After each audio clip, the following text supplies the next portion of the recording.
Hi guys! Aware naman tayong lahat ngayon na tayo ay nasa technology na puro AI, 'di ba? Kung saan yung pictures, yung mga tao is nagagaya na or napapagalaw na.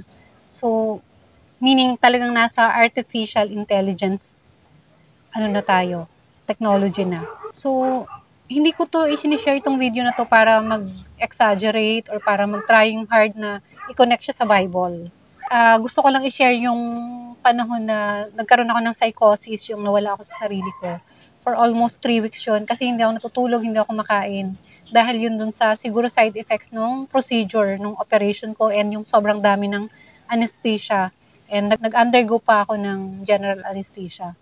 So tulad nga ng sabi ko dun sa near-death experience testimony ko or yung mga na-upload ko ng mga previous videos, hindi sapat yung time para ikwento ko lahat yung experience ko, yung mga torments ko nung time na nawala ako sa sarili ko.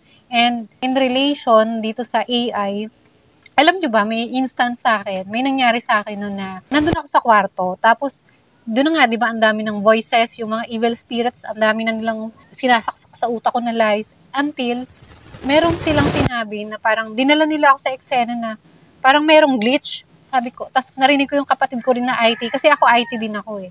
Sabi nung kapatid ko, ate, may glitch. Sabi ganun, sabi ko, ha?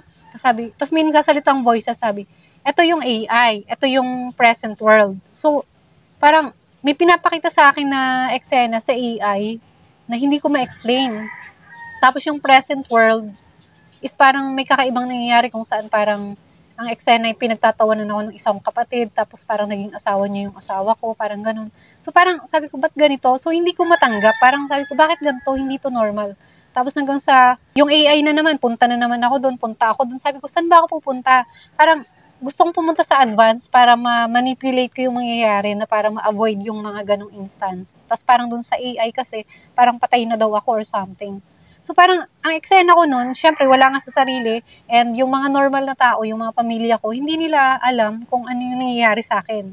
Kahit aware sila na wala ako sa sarili ko, hindi nila totally alam kung ano yung mga nakikita ko, kung ano yung mga naririnig ko, at kung ano yung nararamdaman ko. So eksena nun, so naipit ako sa dalawang mundo.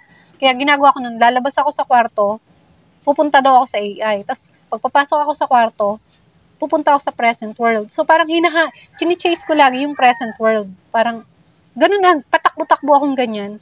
Yung looking sa situation ngayon, di ba may AI na? So parang, di ba, hindi ba coincidence? Parang, nakakagulat lang kasi nangyari yun sa akin 2023. So ngayon is 2025. Totally, spreaded na yung AI. Kahit nga ako, IT graduate ako, hindi ko na ma-determine kung yung video ba na yun is edited, yung picture ba na yun is edited. Na-amaze ako kasi ang galing ng AI, guys. Sobrang madideceive tayo. And like katulad nga nung napanood ko, eto bago ako gumawa ng video, since may mga nagsasabi na yung rapture is darating ngayong September, nasa Bible naman na no one knows the time and the hour ng pagdating ni Jesus Christ, yung second coming niya.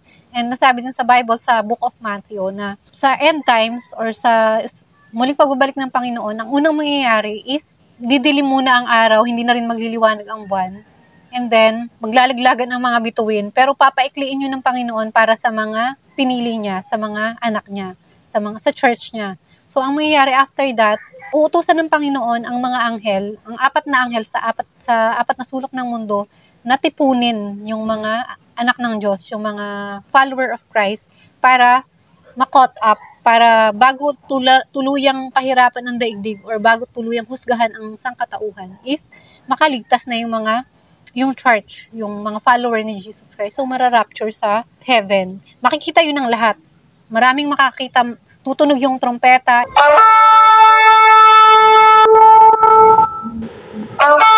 And then, mararapture yung mga tao. So, in relation ulit dito sa AI, di ba, hindi na natin malaman yan kung totoo or hindi.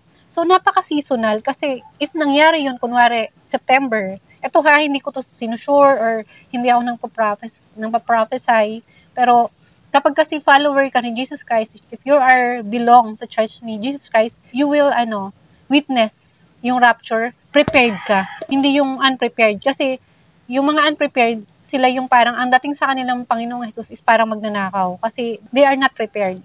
So, pag nangyari yung time na yon, madaling sabihin ng government or ng mundo na, ay, AI lang yan. So, di ba, may mga mag-upload ng video. So, ba't nawala si ganyan? So, di ba, pag ni-rapture kasi yung damit maiiwan, yung katawan lang yung tataas. Kasi magkakaroon ng, papalitan yung buhay na katawan ng mga glorified body, yung hindi na nabubulok na katawan. Pero, syempre, bago yung mga buhay pa, bago i-rapture, yun munang mga patay na, or yung mga bata, na they belong to the kingdom of God sa heaven. So, ira-rapture muna sila and then sunod yung mga buhay pa sa isang isap mata.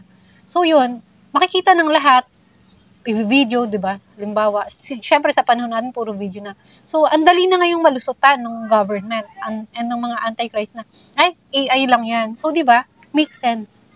Sana guys, etong shinare ko na to is hindi lang makapagbigay sa inyo ng desire na mas makilala pa ang Diyos. Hindi lang makapagbigay sa inyo ng desire na paghandaan at magkaroon ng takot. Sabi nga ng Panginoon sa kanyang banal na aklat, huwag kayong matakot sa kayang pumatay ng laman.